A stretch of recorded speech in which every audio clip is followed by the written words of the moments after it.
غصے کا انجام۔ ایک آدمی کو غصہ بہت آتا تھا۔ غصے میں بے قابو ہو کر وہ برا بھلا کہتا۔ جب غصہ اترتا تو اسے پشیمانی ہوتی۔ وہ غصے پر قابو پانا چاہتا تھا لیکن کامیاب نہ ہوتا۔ ایک دن اس نے سنا کہ دوسرے گاؤں میں ایک عالم رہتا ہے، لوگوں کو مسئلوں کے حل بتاتا ہے۔ اس نے سوچا چلو میں بھی اپنا مسئلہ پیش کر کے دیکھتا ہوں، شاید کچھ تدبیر نکل آئے۔ وہ اس عالم کے پاس گیا اور ان کو بتایا مجھے بے حد غصہ آتا ہے۔ عالم نے کہا جب تمہیں غصہ آئے تو تم جنگل میں جا کر درخت میں ایک کیل ڈھونڈ لیا کرو۔ آدمی نے کہا یہ کون سا حل ہے؟ عالم نے کہا تم ایسا کرو تو صحیح۔ آخر اس نے یہی کیا۔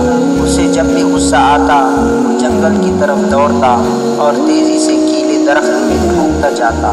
آخر دن گزرتے گئے، اسے جب غصہ آتا وہ یہی عمل دہراتا۔ آخر ایک دن اس کا غصہ کم ہو کر ختم ہو گیا اور اس نے جنگل جانا چھوڑ دیا۔ ایک دن وہ دوبارہ عالم کے پاس گیا اور کہا آپ کی بات پر عمل کر کے میرا غصہ ختم ہو گیا ہے۔ عالم نے کہا مجھے اس جگہ پر لے چلو جہاں تم نے کیلیں ڈھونڈی۔ وہ دونوں وہاں چلے گئے۔ عالم نے دیکھا کہ ایک درخت تقریباً آدھا کیلوں سے بھرا پڑا ہے۔ عالم نے کہا اب ان کیلوں کو نکالو۔ اس نے بہت مشکل سے وہ کیلیں نکالی تو دیکھا کہ وہاں چھوٹے بڑے بے شمار سوراخ ہیں۔ عالم نے کہا یہ وہ سوراخ ہے جو تم غصے میں آ کر لوگوں کے دلوں میں کرتے تھے۔